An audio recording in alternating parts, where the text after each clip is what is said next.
بسم اللہ الرحمن الرحیم۔ السلام علیکم۔ اس ویڈیو میں ہم کتاب احیاء العلوم کو آگے کنٹینیو کریں گے۔ اس سے پہلے اگر آپ نے سبسکرائب نہیں کیا تو لودھی آڈیو بکس چینل کو سبسکرائب کر لیں اور بیل آئیکن پریس کر دیں۔ تو شروع کرتے ہیں۔ دروازے پر پہنچنے سے متعلق سنتے ہیں۔ جب گھر کے دروازے پر پہنچے تو دعا پڑھے، بسم اللہ توکلت علی اللہ ولا حول ولا قوۃ الا باللہ اعوذ باللہ ربی اعوذ بک ان اضل او اضل او اضل او اضل او اضل او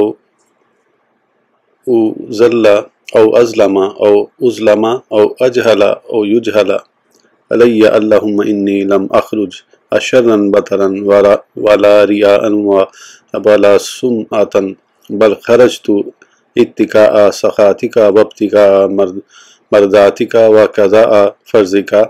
واتباع سنت نبیک وشوقا الی لقائک۔ ترجمہ: میں اللہ عز و جل کے نام سے جاتا ہوں، میں نے اسی پر بھروسہ کیا، گناہوں سے بچنے کی طاقت اور نیکی کرنے کی توفیق نہیں مگر اللہ عز و جل کی طرف سے۔ میں اللہ عز و جل کی پناہ طلب کرتا ہوں۔ اے رب عز و جل، میں تیری پناہ مانگتا ہوں اس سے کہ میں گمراہ ہوں یا گمراہ کیا جاؤں، ذلیل ہوں یا ذلیل کیا جاؤں،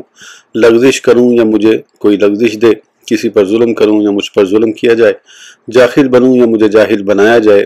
اے اللہ عز و جل، میں ناشکری، تکبر اور دکھاوے کے لیے نہیں نکلا بلکہ تیری ناراضی سے ڈرنے، تیری رضا چاہنے، تیرے فرض کو ادا کرنے اور تیرے نبی صلی اللہ تعالیٰ علیہ وآلہ وسلم کی سنت کی پیروی میں اور تیری ملاقات کے شوق میں نکلا ہوں۔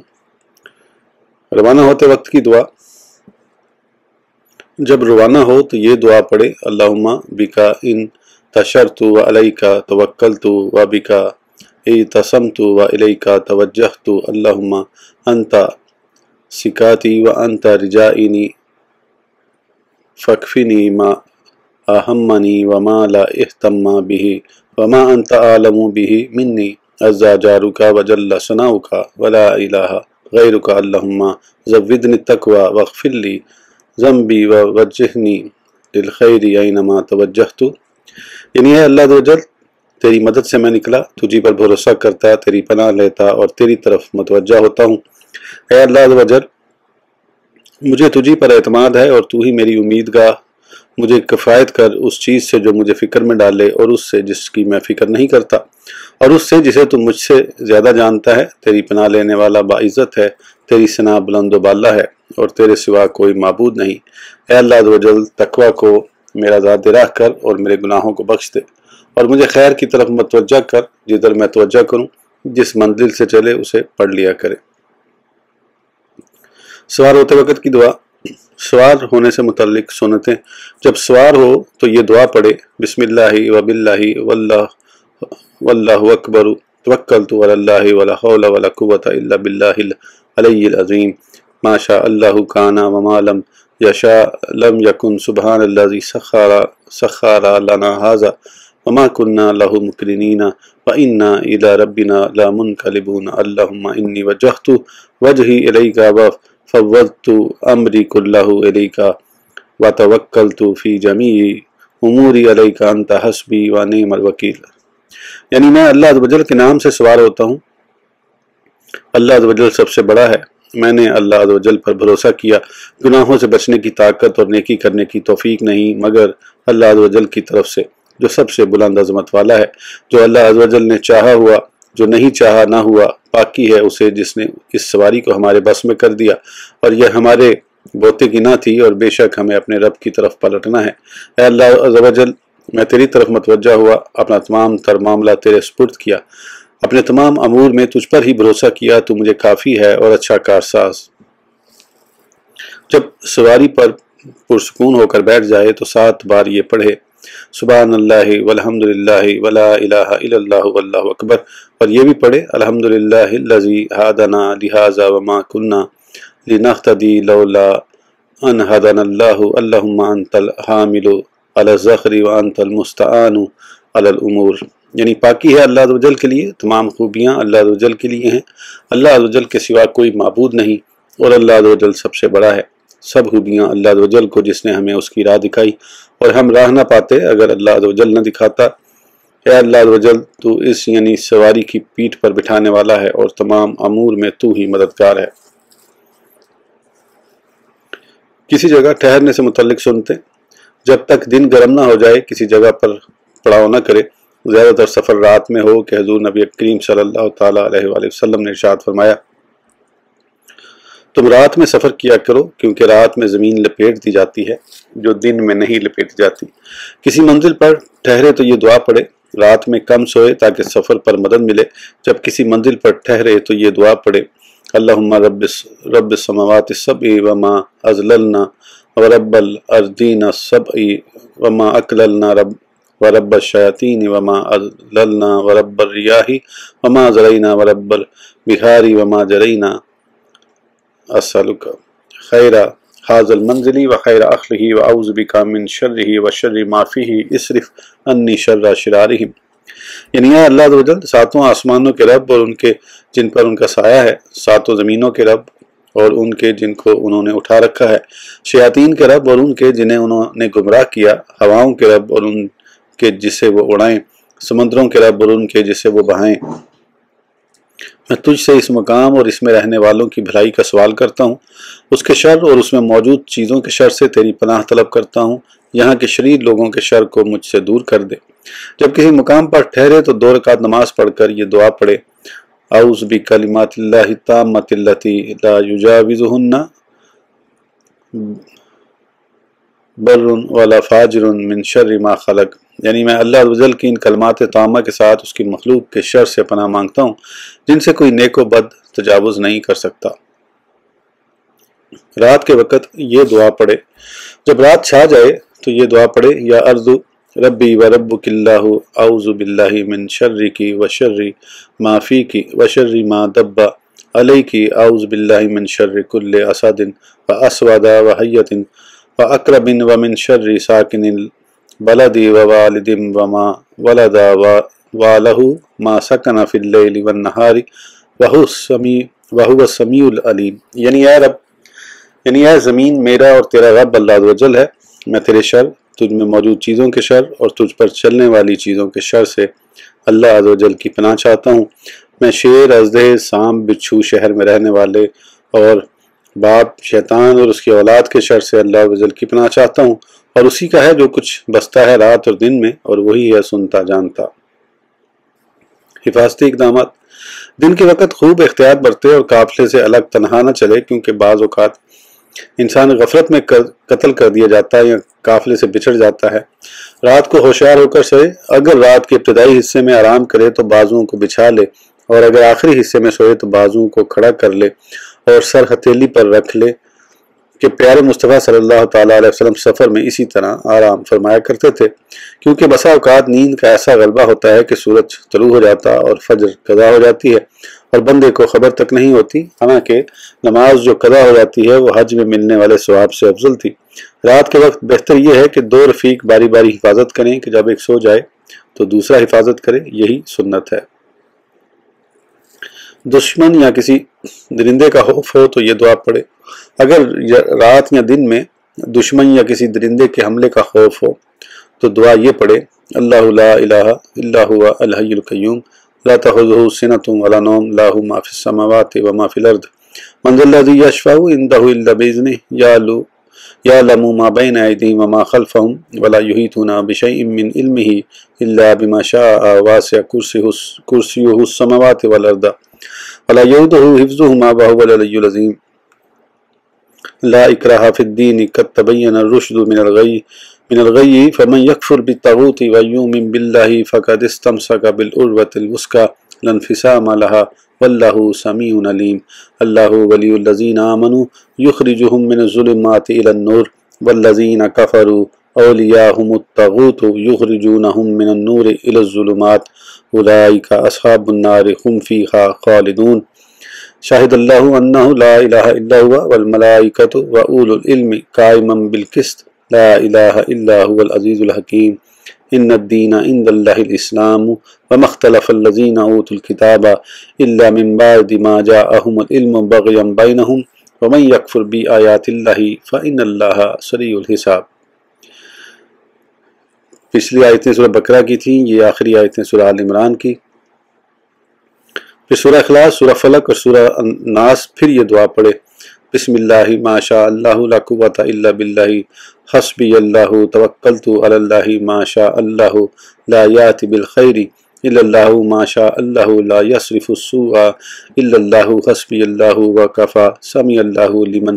دعا لیس وراء اللہ منتہی ولدون اللہ ملجا کتب اللہ لاغلبن انا ورسولی ان اللہ قوی عزیز تحصنت باللہ العظیم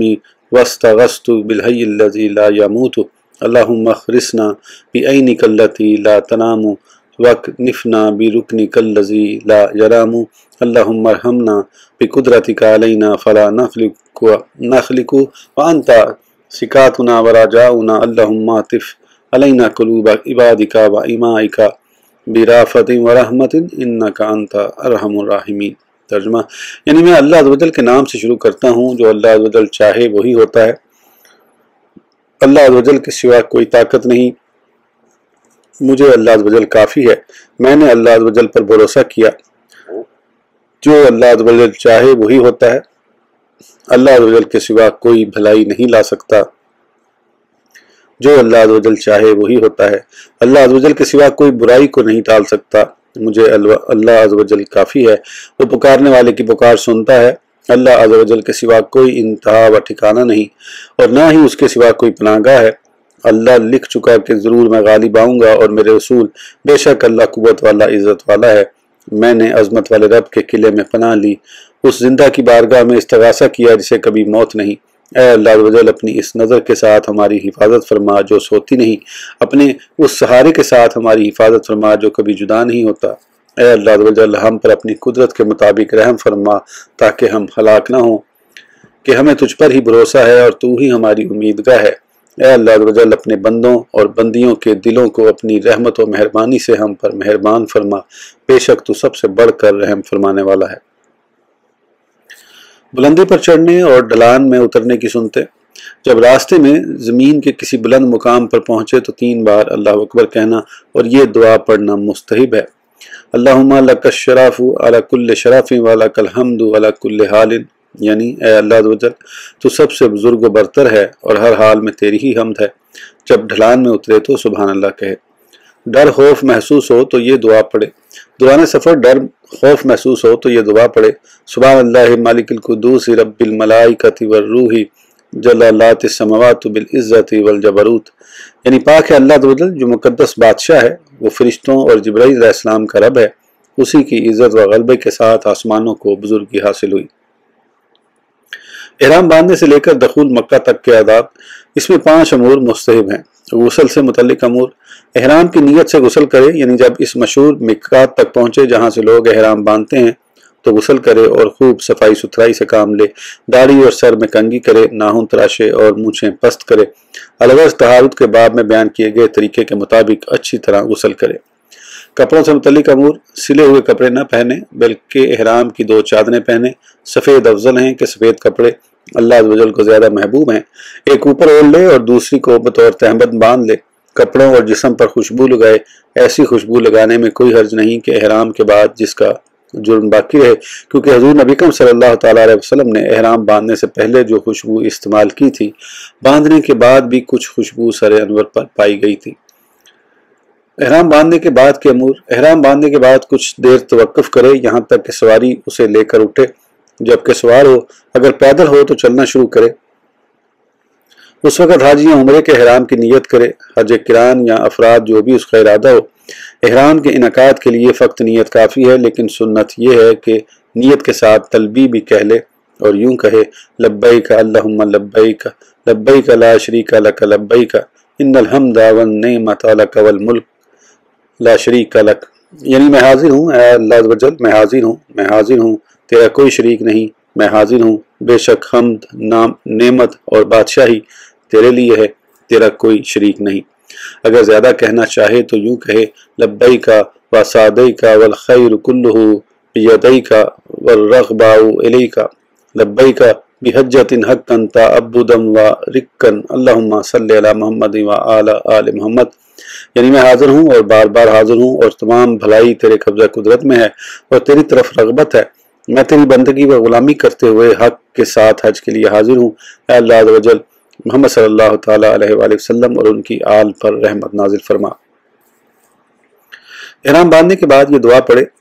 تلبیہ کہہ لینے کے بعد کے امور، جب تلبیہ کے ساتھ احرام منعقد ہو جائے تو یہ دعا پڑھنا مستحب ہے۔ اللہم انی ارید الحج فیسرہ لی وَأَعِنِّي عَلَىٰ أَدَاءِ فَرْضِهِ وَتَقَبَّلْهُ مِنِّي اللہم انی نویت أَدَاءَ فَرِیضَتِکَ فِی الْحَجِّ فَاجْعَلْنِی مِنَ الَّذِینَ اسْتَجَابُوا لَکَ وَآمِنُوا بِعِبَادِکَ وَاتَّبَعُوا أَمْرَکَ وَاجْعَلْنِی مِنْ وَفْدِکَ الَّذِینَ رَضِیتَ عَنْہُمْ وَارْتَضَیْتَ وَقَبِلْتَ مِنْہُمْ اللہم فَیَسِّرْ لِی أَدَاءَ ما نویت من الحج اللہم قد احرم لک لحمی وشاری ودامی وعصبی ومخی وعظامی وحرمت علی نفس النساء والطیبہ ولبس المخیط ابتغاء وجہک والدار الاخرہ۔ یعنی اے اللہ عز و جل میں حج کا ارادہ کرتا ہوں، اسے میرے لیے آسان فرما دے، حج فرض ادا کرنے پر میری مدد فرما اور اسے میری طرف سے قبول فرما۔ اے اللہ عز و جل میں نے حج میں تیرے فرض کو ادا کرنے کی نیت کی، تو مجھے ان لوگوں میں سے بنا جنہوں نے تیرا حکم مانا، تیرے وعدے پر ایمان لائے، تیرے حکم کی پیروی کی، ان لوگوں کے گروہ میں سے کر جن سے تو راضی ہوا، جنہیں تو نے راضی کیا اور جنہیں مقبول بنایا۔ اے اللہ عز و جل میں نے حج کا ارادہ کیا ہے، لہذا اس کی ادائیگی میرے لیے آسان فرما۔ اے اللہ عز و جل میرے گوشت، بالوں، خون، اعصاب، مغز اور ہڈیوں نے تیرے لیے احرام باندھا اور میں نے تیری رضا جوئی اور دار آخرت کے حصول کے لیے عورتوں، خوشبو اور سلے ہوئے کپڑوں کو خود پر حرام کر لیا۔ احرام باندھتے ہی اس پر ہماری ماں قبل ذکر کردہ 6 چیزیں حرام ہو جاتی ہیں، لہذا ان سے بچے۔ بار بار تلبیہ کہنے سے متعلق امور، احرام باندھے ہوئے بار بار تلبیہ کہنا مستحب ہے، خصوصاً جب رفقا سے ملاقات ہو، لوگ جمع ہوں، ہر بار چڑھائی پر چڑھتے اترتے، سواری پر سوار ہوتے اور اترتے وقت با آواز بلند تلبیہ کہے، لیکن گلا پھاڑ کر نہ کہے، نہ ہی سانس رکے، کیونکہ وہ کسی بہرے یا غائب کو نہیں سنا رہا، جیسا کہ حدیث شریف میں وارد ہے۔ نیز 3 مساجد یعنی مسجد حرام، مسجد میقات اور مسجد خیف میں بلند آواز سے تلبیہ کہنے میں کوئی حرج نہیں، کیونکہ یہ ارکان حج کی جگہ واقع ہیں۔ ان کے علاوہ دیگر مساجد میں آہستہ آواز سے کہنے میں کوئی حرج نہیں۔ کوئی چیز اچھی لگے تو یہ پڑھو۔ حضور انور صلی اللہ تعالیٰ علیہ وسلم کو جب کوئی چیز اچھی لگتی تو فرماتے لبیک ان العیش عیش الآخرت، یعنی میں حاضر ہوں، بے شک زندگی تو آخرت کی زندگی ہے۔ اس ویڈیو کے لیے اتنا ہی، پھر انشاءاللہ اگلی ویڈیو میں آگے کنٹینیو کریں گے۔ اس وقت تک کے لیے اجازت دیجیے، سبسکرائب کرنا نہ بھولیں۔ اللہ حافظ۔